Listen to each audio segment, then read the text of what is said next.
Good afternoon, ladies and gentlemen. Thanks for appreciating us by coming here today with great wish to see something marvelous, something unusual and great. Society, daily routines, day-to-day tasks, how boring they are sometimes. It doesn't make any difference where you are.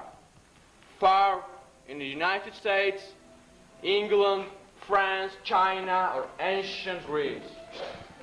If you are not surrounded by kind, gentle, and friendly relations, those around you, you are not safe. Georgia, God-given land of great kings and brave deeds. Here, as nowhere else, tolerance and kindness still remain. This little performance, which we are looking forward to offering you, is really touching. We hope it will definitely though eyes up feelings which unfortunately have stationed in our life. Think of all the beauty still left around you and be happy.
Total darkness, chasing everybody and everything on her way. Lovers trying to split them up. Friends missing the opportunity to look down on them. Juries turning them into big-headed. What a task! This could be a fatal duty, but easily proved, even today.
About remarkable work. Once, the king's son was going to be married to a very beautiful princess. So, there were general celebrations.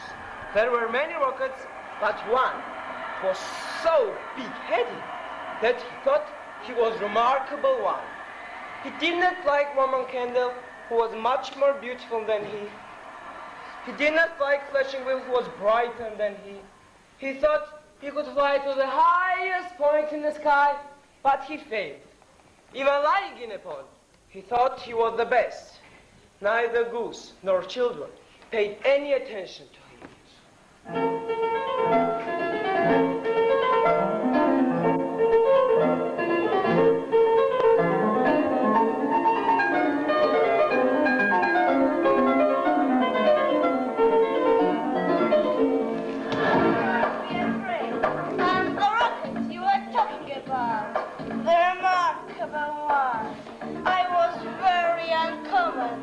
Because I have imaginations.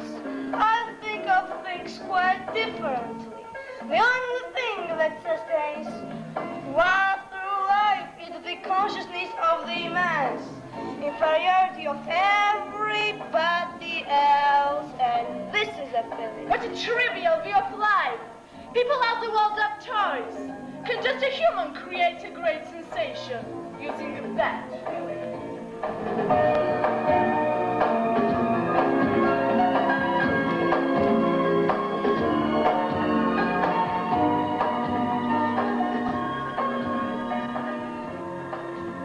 More interesting is the story of the young king.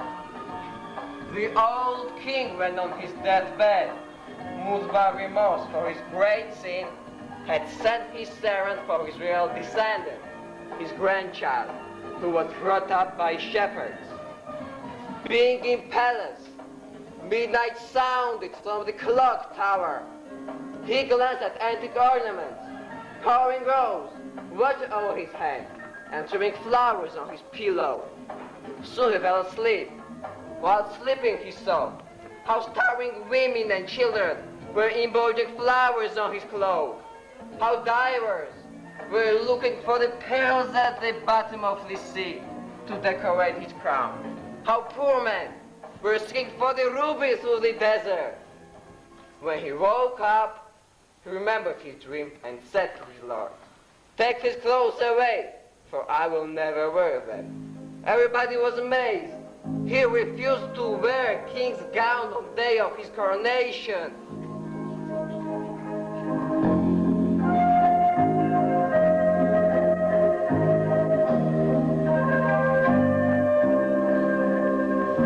I am the king you are talking about. Refusing to wear king's gown. I went into the church. People were shouting at me. They called me a boy who was bringing the shame upon their country. I was praying for mercy of all those cruel people. And suddenly, through the painted windows came the sunlight, streaming upon me. It issued my robe. My clothes were whiter than pills. Rose became redder than leaves, and their leaves were of beaten gold. Glory of God filled that place. People in front of me fell on their knees. They praised me as a king, but no man dared look upon me. How can the merciful boy be the king?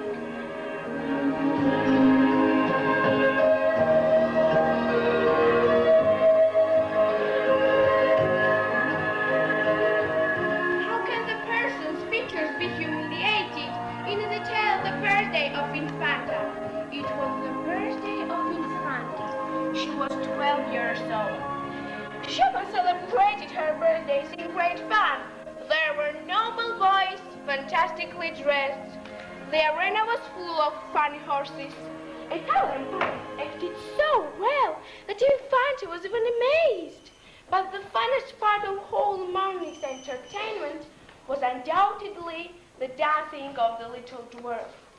Everybody rejected him, not knowing that they hated him so much. He just tried to please them. Infanta took out of her hair a white rose, and partly for a jest, and partly to tease everyone, threw it to dwarf, who put his hand upon his heart and sank on one knee before her. The dwarf wanted to see Infanta before she went down to the pavilion to go with her. When he had finished his dance, suddenly he saw a little figure watching him. His heart trembled. It was the monster.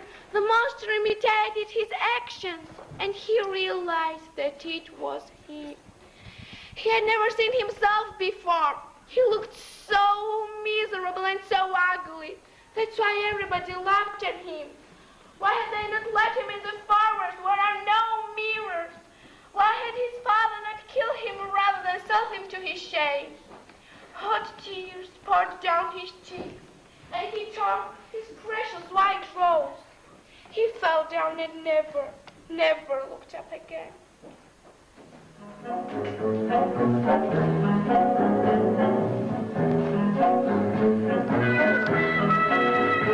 I'm Infanta. You are talking about.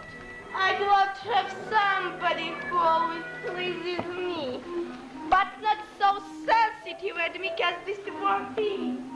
For the future, let those who come to play with me who know how to be cool. Yes, definitely. Humans should be.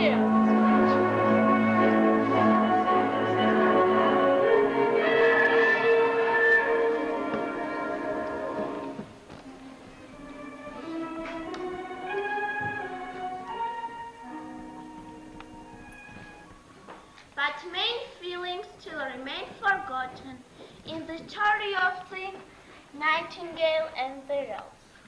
A young student was deeply in love with a young girl who promised to dance with him if he brought a red rose. But there was not any red rose in his garden. He was in despair.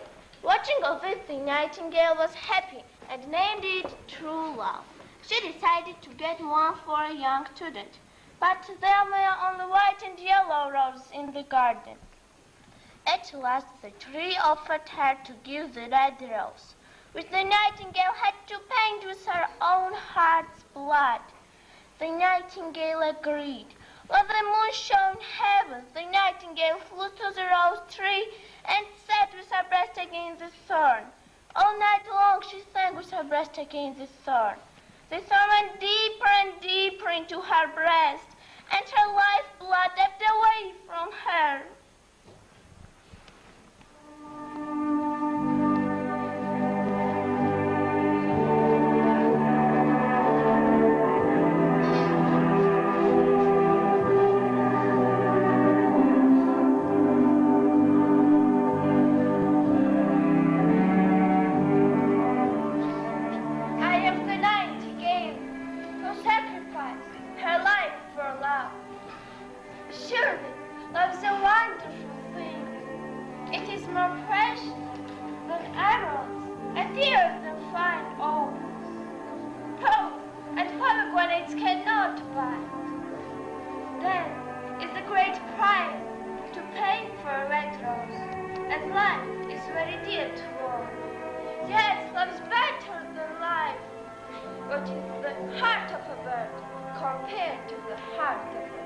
What a silly thing love is. It is not half as useful as logic, for it does not prove anything, and it's always telling one things that are not going to happen, and making one believe things that are not true. In fact, it's quite unpractical, and as in this age, practical side is everything.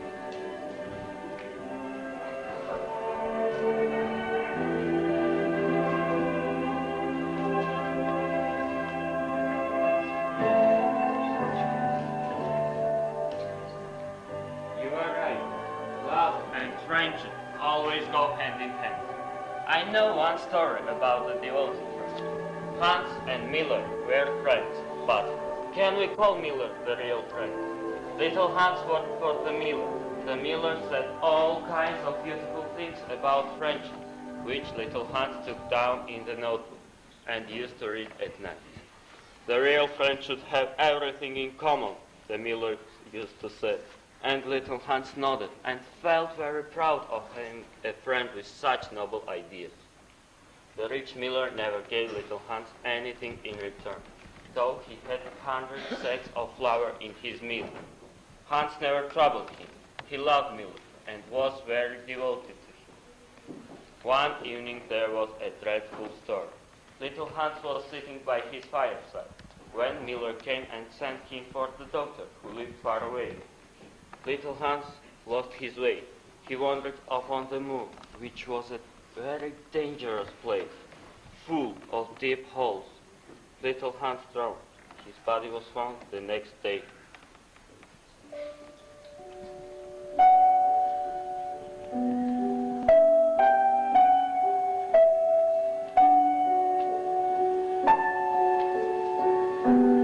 It's me, poor little Hans, whose kindness and sincerity was not appreciated.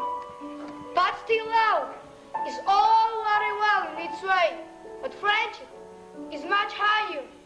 Indeed, I know nothing in the world that is either noble or rare than a devoted friendship. Insidious is selfishness that tramples human's nature.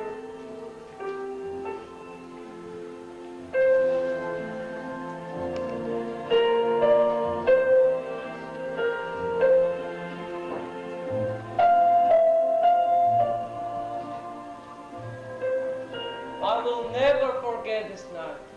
The sun is rising. Stay with us. We also have something to tell you. But we will have to go.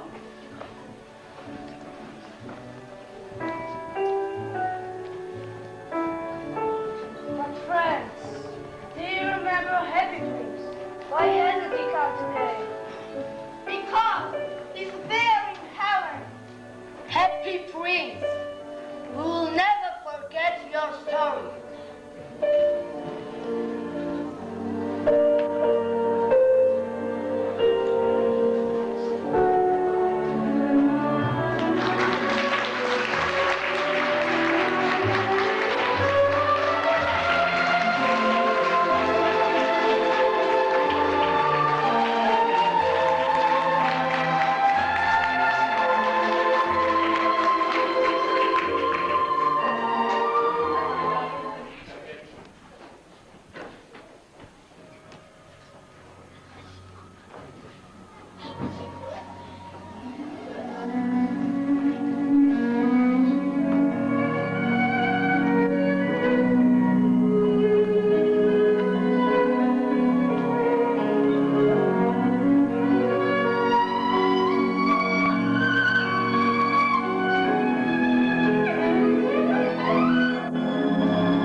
And a large red ruby glowed on his forehead. He was very much admired indeed.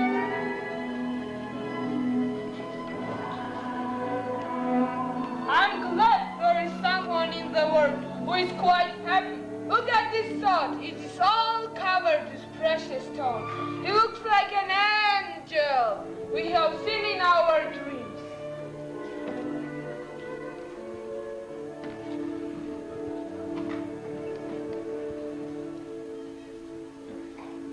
This statue is really wonderful. It rains or snows. It's sunny or windy. Nothing changes in it. Beauty does not fade. It remains and pleases us.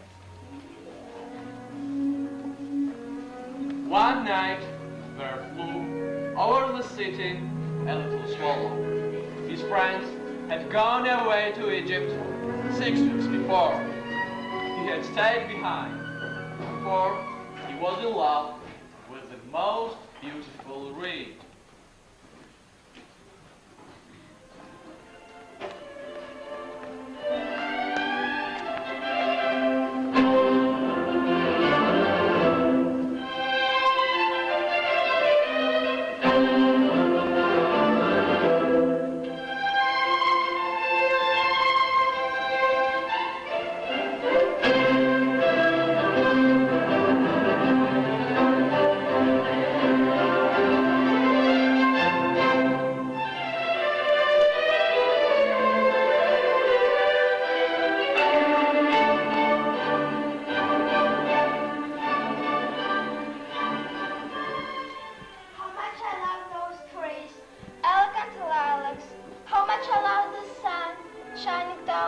charming guest, but the wind is very different, passing through my lips, flirting with me. It makes me dance. Shall I love you? I'm afraid that you are a copy.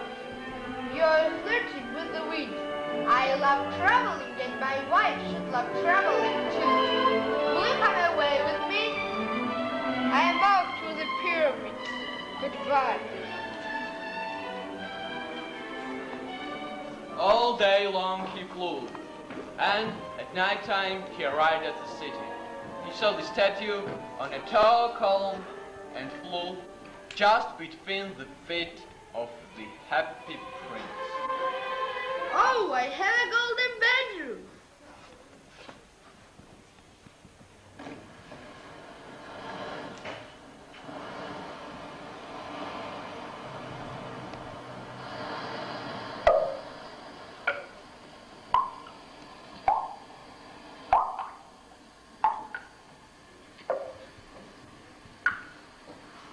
What a curious thing. Is it raining? The little swallow looked up. The eyes of the happy prince were filled with tears, and tears were running down his golden cheeks. His face was so beautiful in the moonlight that the little swallow was filled with pity. Who are you? I'm the happy prince. Why are you weeping? When I was alive and had a human heart, I didn't know what tears were. I lived in the palace of Sanssouci, where the sorrow is not allowed to enter. In the daytime, I played with my friends in the garden. In the evening, I danced in the great hall. Around the garden, there was a big wall. I didn't know what was beyond it. Everything around me was so beautiful. My friends called me Happy Prince, and happy indeed I was. So I lived, so I died. Now I can feel the misery of this city. Though my heart is made of lead, yet I cannot choose but weep. Little Swallow was too polite to make any remarks. He listened silently. Far away, there is a poor house on the street. There are two people there. The woman with their son. Little boy is very ill. He has a fever. He's asking for oranges, but his mother is very poor. She has nothing to give him. Swallow, swallow, take the ruby from my sword and bring her, please. My feet are fastened to this pedestal, and I cannot move. But I waited for an idiot. My friends are already there. Soon they will go to sleep at the top of the great king. Swallow, swallow, stay with me for one night and be my messenger.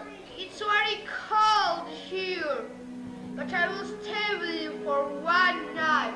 Thank you, little swallow. My dear boy, how can I help you? How can I fulfill your wish, even though it is just an orange? Dear God, be merciful to me in this bitter moment. Send me your blessing.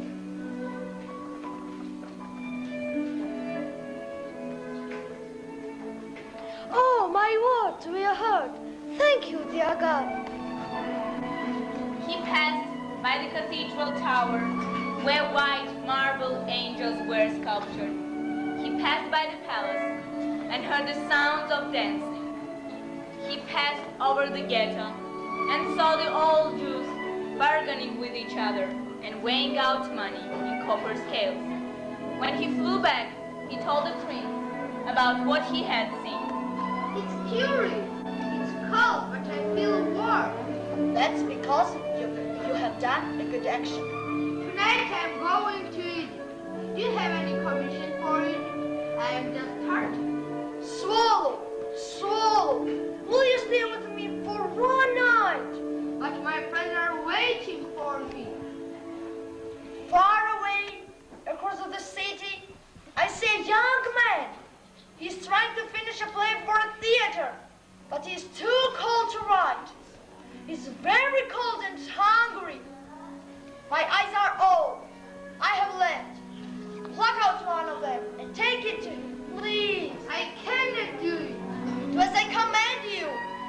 a terrible cold. I can't finish my play. I'm freezing cold. I can't even afford buying some wood. What a shame not to be in time for completion of the play.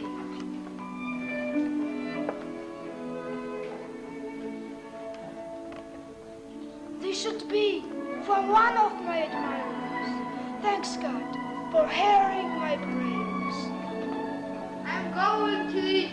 Swallow, swallow. Will you stay with me for one night? It's winter. The snow will soon be here. In Egypt, the sun is warm. My friends are building a nest. Pink and white doves are watching them. Dear prince, I must leave you, but I never forget you. Next spring, I will bring you to beautiful youth. The square below, there is a little match girl. She has dropped her matches in the gutter. She's crying now. Her father will beat her if she doesn't bring home some money. Pluck out my other eye and take it to her, please. I cannot do it. You will be quite blind. Do as I command you. All days long I sell matches, but I have dropped them in a gutter. They are all wet. What should I do? Father will beat me.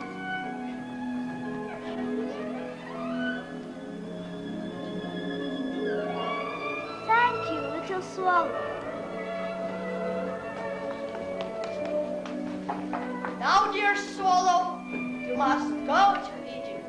I will always stay with you. All the next day, he sat on the prince's shoulder and told him stories about what he had seen in strange lands. He told him of the red ibises who stand in long row of the bank of the Nile and catch goldfish with their beaks.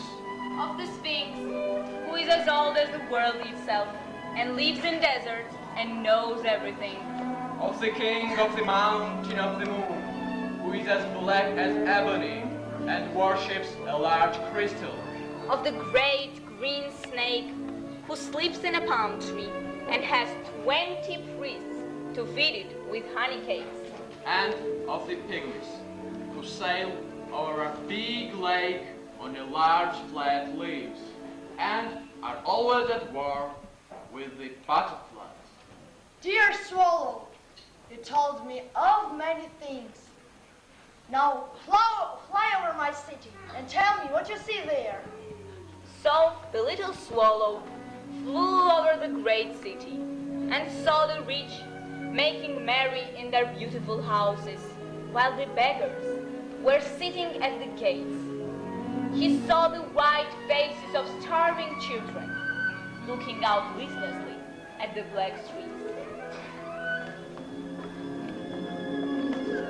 I'm covered with fine gold. You must take it off and give it to my poor.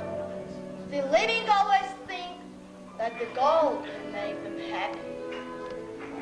Leaf after leaf of the fine gold, the swallow picked out, till the happy prince looked quiet down and grave. Leaf after leaf of the fine gold he brought to poor, and children's faces grew rosier. They laughed and they played games in the street.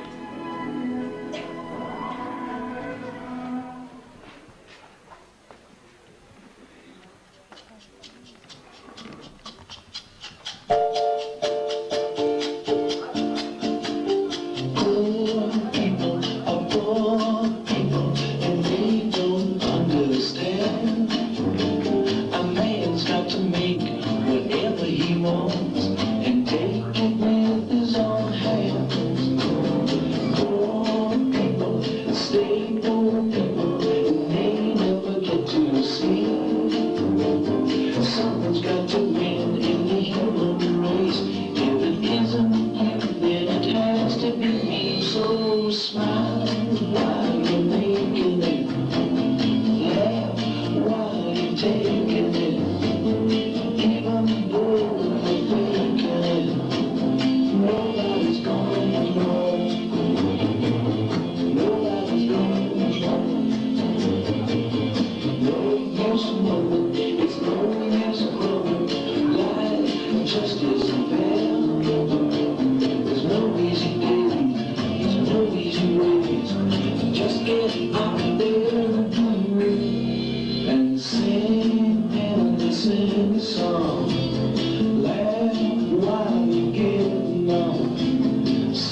curious crack sounded inside the prince.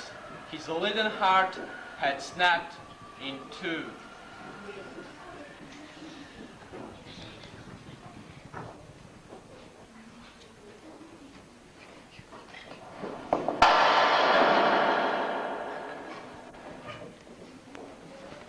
Look at him! What misery! 10,000 saw at a glance, tossing their heads in sprightly dance. The ruby is gone, the gold is tossed, no longer prince, no more is lost. I gazed and gazed, but little thought, what wealth the show to him has brought? What wealth the show to him has brought? What wealth the show to him has brought?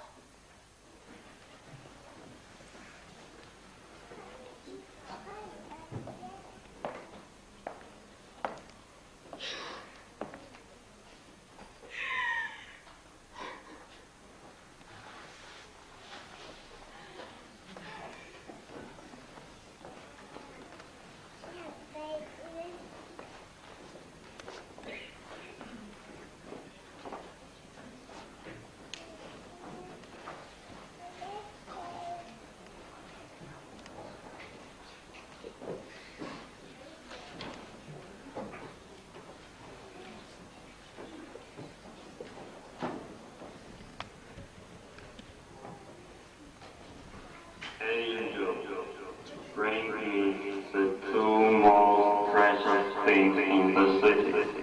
Bring my father of paradise. This little bird shall sing forever. And in my city of gold, the happy prince shall praise me.